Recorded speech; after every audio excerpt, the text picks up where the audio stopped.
So, you like drafting, and maybe you have heard about data being useful in improving your skill. You heard 17lands.com is the place to be when looking for limited related data? You heard right. But maybe you're unfamiliar with how to interpret the data. Well, in this case, you're in the right place. Welcome to 17Lands 101. I will be your guide, and hopefully, after watching those short instruction videos, you will be equipped with skills and knowledge to tackle any type of graph limited data can chuck at you. Today, we will look at card performance data and explain all the metrics we use on the site. In order to get access to the data, you should go to 17lands.com. Once you open the website, you can scroll down a bit and look at the card statistics. If you click there, you will open a large table with lots of scary acronyms, but don't worry, they are not as tough as you think. In the table, first of all, we have the name of the card. You can see Ancestral Katana. Maybe you don't remember what it does. Well, fear not. If you hover over the eye icon, you can see the card picture, see what it does. Furthermore, the second column is the color. Ancestral Katana is white, therefore it will be white. You can sort by colors. You can see some cards are multicolor, like Hinata, the 3-colored 4/4 flying trample creature. Some cards are 5 colors, like Kami War. Kyodai, Soul of Kamigawa, is a monocolor card, but its ability is Wooburg, therefore it's stated here as Wooburg. And we can see it's the same for Tameshi, Reality Architect, which is a blue card, but because it has a white ability, it will be counted as a blue-white card. Third column is the rarity. As you know, there are 4 rarities in Magic the Gathering: the commons, the uncommons, the rares, and the mythic rares. However, in certain sets, there are also cards that are taking up the basic land slot, like Windscared Crag in Kamigawa Neon Dynasty. These will be indicated as B for basic land. There is nothing that very much data intensive in this particular column, so let's move on to the first actual numbers. And this is the number seen. This indicates how many times did 17Lands users see the particular card in an event that is indicated here. So in this case, in the Premier Draft, so the best of 1. We can see it's around 65,000, and it is around 65 to 68,000 for each of those dual lands. Number seen will change based on the popularity of a given card. If a card is drafted very highly, and I will move to rares because rares are seen, well, less frequently. Let's go to mythic rares even. If you have Tamiyo Completed Sage, a card that is picked very highly, you will see few numbers of them. It's been only seen 2,500 times by the 17Lands users. Spirit Sister Skull, which is a card that is picked a bit less, has been seen 5,000 times. Alsa, the next column that we're looking at, deals exactly with that. How early is the card picked? ALSA stands for average last seen as, and that means when was the last time a person saw that card in a pack on average? If you open a card and you see it in the pack, you will have an ALSA of 1 for that particular event. If it wheels, which means you open it, the booster travels all around the table and returns to you and the card is still there, ALSA for that will be 9. And we add up all the instances of every draft and we come up with an average number. The lower the number, the more frequently the card is being picked by the drafters. Therefore, you will see it less. The higher the number, the less popular the card. Usually, good cards have a low ALSA, bad cards have a high ALSA. But it doesn't tell you the whole story. Another column that we see is number times picked. Not every time you see a card, you will pick it. Let's look at Kindled Fury. Kindled Fury has been picked 191,000 times. That's a lot because the card has very high ALSA, which means people don't pick it readily. You will usually open it and then it will wheel to you, and it will be very frequently the last pick in the pack. It's been picked only 21,000 times, so roughly 1 in 10 times you see it, the 17Lands users will pick it. Some cards will be picked almost always when you see them, and for that we should go to the cards with the very low ALSA. Look at the Wandering Emperor. It's been seen 1,200 times, and it's been picked almost 2,000 times, which means that 9 out of 10 times you pick it when you see it as a 17Lands users. From there, we go to the next column, which is linked to that directly, and this is ATA, average taken at. This indicates to you when do 17Lands users pick the card. The lower the number, just like Alsa, the higher they pick it. Wandering Emperor, they pick it roughly the same time as they see it, because when you see it, you pick it. As I showed you before, 90% of the time people pick it. If we go to some cards that are not picked very highly, like Aki Warpaint, 17Lands users try to not pick the card because they don't like how it plays and they are not happy with it. Therefore, you see that it's average taken as the 13.2 card in the pack, which means it will usually stay there till the end, and only when you're forced to pick it, you will do that. Next column that we're going to focus on is number GP. Number GP stands for number of games played. This means how many games were played using this particular card. For example, out of the 2,000 times that the Wandering Emperor has been picked, there have been 10,000 games played with it, which means that for every time you picked it, you played 5 games with it roughly. That's a pretty good average actually when we look at the numbers. The most played cards are going to be commons. Look at this. 42,000 times picked Okiba Reckoner rate, 221,000 games with the card inside of the deck.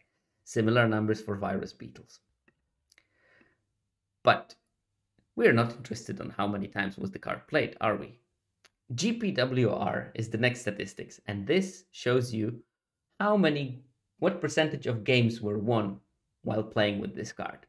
So out of those 221,000 games with Okiba Reckoner rate, people have won 58.7% of them. It's a large number, which means Okiba Reckoner rate is in decks that are successful, and most probably it contributes to the win rate of those decks. GP win rate is a useful metric to just show you the power of the card in the context of the colors it's being played in. Because not in every game you're going to draw Okiba Reckoner rate. Actually, the number is probably around 50, 40, 60% depending on the card. So half of that win rate is independent of you having Okiba Reckoner rate in your deck. And the other half will be impacted by it, but also by other cards you draw. The number of games played win rate shows you general strength of the card in the context of the deck is being played in. So when you look at the first picks of your draft, you might want to follow that metric. Let's look at which cards are having the highest games played win rate. Here you can see Jugan Defends the Temple at 60.1% win rate. So this is the most powerful card in the format as a first pick, because it's in good decks and the card itself is strong. But we want to know a bit more about whether the card is strong, not whether the decks that play it are strong. For that, we have different metrics. First of them will be number OH. OH stands for opening hand. This means how many times was the card in your opening hand. In case of Jugan Defends the Temple, that's 2,200. And that should be roughly 17.5% of this number, because 7 out of 40 is exactly 17.5%. What is the win rate of Jugan in the opening hand? It's really high. It's 71.2%. Jugan Defends the Temple, if you don't know, is a 3-mana saga, so it's a relatively cheap card and a very powerful one. It creates a creature that can ramp you, it puts a couple of +1/+1 counters on other things that you control, and it returns as a creature that has a very strong ability. 71.2% in opening hand is a heck of a number. But some cards will be very good in the opening hand, some cards will be good when drawn later. So let's look at the opening hand win rate. You see that Fable of the Mirror Breaker, another 3-mana saga, so another cheap card, has a very strong numbers in there. Jugan Defends the Temple has a strong numbers in there. Also Wandering Emperor, which is not as a cheap card, but it's a very powerful one, has a pretty strong numbers there. Another card we see, Kami of Transience, a 2-drop that can grow with the game, very strong card. And you will see that most of the cards in the beginning will be things that cost 1, 2, or 3 mana. Some cards, like Imperial Oath, cost 6 mana. Therefore, they are not necessarily super strong in the opening hand. How can we learn about the power of those cards? Well, that's where the next column comes in. Number GD. GD stands for games drawn. This means that you have drawn this card later in the game, not in your opening hand. This metric will show you which cards are particularly strong in the later game, because if you have a higher win rate when you draw it, GDWR, this means that this card is something you really want to draw into in the later game when you have enough mana to cast it, and you don't necessarily care for having it early in your hand. Let's look at the cards that are particularly excelling in this metric. And the number one card we have is Farewell. Farewell is a 6 mana sweeper effect. It can exile all artifacts, all creatures, all enchantments, or all graveyards, and you can pick any modes, which means it's a flexible wrath. If you have plenty of artifacts in the play, you can skip choosing that particular option. If an opponent has everything that is enchantments, you can just exile all enchantments and all your non-enchantment creatures will survive. Pretty flexible, but costs 6 mana. Therefore, its opening hand win rate is relatively low, 63%. Actually, that's actually very high, but not as high as its game drawn win rate, which is 67.6, which means that this card is better in the late game. Jugan Defensive Temple is not so strong in the late game because maybe you don't have more creatures to play. Ramping is not as strong as it was in the early game, and the 1/1 mana dork is not so significant. So it is still a very strong card, but it's not as strong as when you draw it in your first hand and you can play it as early as you can. The next column is number GIH, and GIH stands for games in hand. This means that this combines both of those metrics, opening hand and games drawn. And of course, as with every of the previous metrics, it comes with the win rate. This is the most useful metric in 17Lands, in my opinion, because this maximizes the impact of the card itself without looking at which stage of the game it is important, and with minimizing the impact of the rest of the deck. You can imagine, I told you that around 50% of the times you will draw a card in the game, 40 to 60% of the times. This means that looking at number of the times when the card was drawn limits the noise of the data. Every data set will have signal and noise. Signal is what we care for, noise is what only muddles the analysis.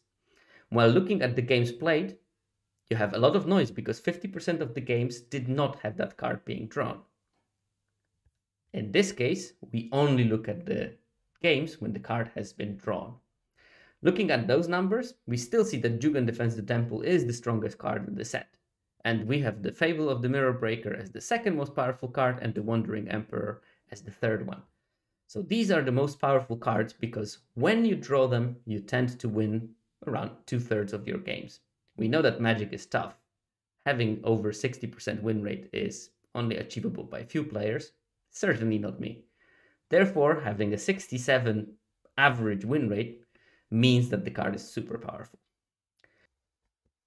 We're almost there in our table. One of the last stats that we have is games not drawn, GND. This shows you the stats in the games where the card has not been drawn. As you can see, Jugan Defends the Temple has a very high game in hand win rate. When you draw it, you tend to win. But when you don't draw it, your deck is just a regular run-of-the-mill deck and will have a relatively low win rate. You can see that the difference between 68% and 52% is quite substantial. And it will be so for most of the cards that are bombs.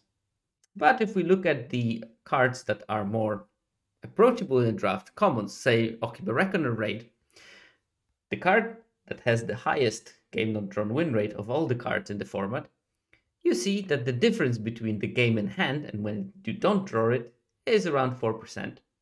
This means that, first of all, Okiba Reckoner Raid is in really good decks because even if you don't draw it, you win quite a lot. But when you draw it, you still improve your win rate. It's higher than the GND win rate, which means that it's a good card. It's in good decks and it improves the good decks. And that's how you should compare those two stats. Looking at whether the card is in good decks or not, and then checking if it improves the performance of those decks. If you sum those two up, what you will come up with is basically the games played win rate. As you can see, the games played win rate is roughly between those two values, and that shouldn't surprise anyone. Some cards will be actually decreasing the performance of your deck. Let's find one that does it. Oh, there we found one. Dragon Spark Reactor, my pet card in this format. Very much hyped in the beginning of the season, but quickly dropped in my estimates at least. As you can see, if you don't draw it, the decks that have it win 54% of the games, which is a reasonable number, but when you draw it, your win rate drops. You only win 50% of your games. This means that Dragon Spark Reactor will actively make your decks worse. The last metric we have is improvement when drawn. This is basically the difference between game in hand win rate and games not drawn win rate. This means how much your deck improves when you drew a card. It's not a perfect metric, but it gives you a good impression of cards that are important for a particular archetype. If we look at the biggest values of the improvement when drawn, you will see cards like Kami War, a pretty powerful spell that will make you win games if you build the decks around it. However, it comes with problems. If you don't draw it, your deck loses quite a significant part of its power, and you still have to play a 5-color deck that is maybe less reliable than your 2-color deck would be. Therefore, the difference is big. Not only because Kami War is a powerful card, which it is, 64% win rate is quite high, but also because when you don't draw it, you only win 46%, which is quite low actually. So there is a drawback of playing with this card. You will see cards like Jugan Defends the Temple, another bomb that when you draw it, you win a lot of games. When you don't draw it, you don't. But if you look at the middle of the pack, you will see some cards that improve your win rate by 4.5 percentage points, for example, in case of Spinning Wheel Kick, the multi-removal that you can play on your creature and it will bite multiple creatures. This card has a 59.4% game in hand win rate and 54.9% game not drawn win rate, which makes it improve your win rate when you draw it by 4.5 percentage points, which is slightly decent. Here we see that the decks that contain it are relatively strong because, as we saw, the highest values for games not drawn are around 57%, and this one has around 55%. So it's in the upper echelons of the decks, and yet still the card improves the performance when you draw it, which means it's probably a solid playable card, and the numbers indicate that. Apart from looking at the columns, you can play around with different formats, different sets, and different decks. So, important features of this top bar. Here you can pick the set that you want to analyze. Right now we are in Kamigawa era, so let's watch Kamigawa data. But if you want to go back to Crimson Vow, you can click Crimson Vow and get Crimson Vow cards. But let's go back to Kamigawa. Not everyone is mad like me and wants to play Premier Draft. Some people want to play Traditional Draft because it's a clearly better format. I do agree with it partially, I just don't have time to play best of 3. Some people like to play Bot Draft. Some people play it sealed. Some people want to see how did the card perform in some other competitions like Open or Draft Challenge or Cube Sealed, depending on the format where it was available. Let's look at the Traditional Draft. And here we see some data that is slightly different from the one that we saw before. We still the Wandering Emperor on top, and we still see Jugan Defense Temple on top, but the order slightly changed. You can compare the differences between the best of 3 and the best of 1. Let's go back to best of 1 though. It has more data, it will be more interesting. We can look at which color cards are we analyzing. If you want to only see white cards because you're late in your draft and you want to cheekily check the win rate of 2 cards, just click on the white cards and you will only see the white cards from this set and all the data related to it. Next drop-down menu lets you filter for what kind of decks are we looking at for the data in. Let's sort the cards by the game in hand win rate. As I told you, this is the best metric that you can have. And let's look at what we can pick here. You can pick monocolor decks, but you won't draft those very frequently. But maybe you're drafting a white-green deck, and you want to know which cards are very powerful in that one. Let's click on the white-green. And we still see Jugan Defends the Temple is the top card. And the Wandering Emperor and Farewell also perform very well. You can see some strange things like Fable of Mirror Breaker. Probably it's a red card, but probably it's splashed quite frequently because of its power level.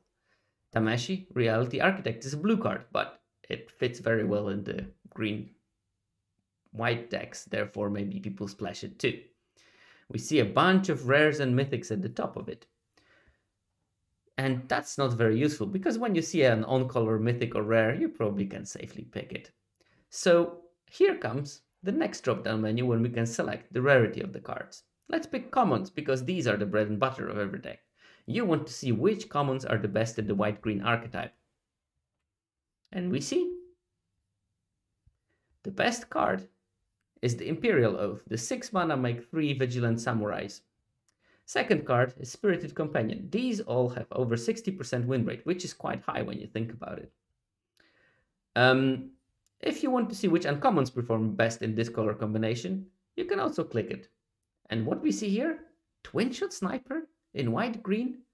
Well, I guess the answer is that people sometimes splash it because the card is relatively low on color requirements, while green and generally this format lets splashing quite easily.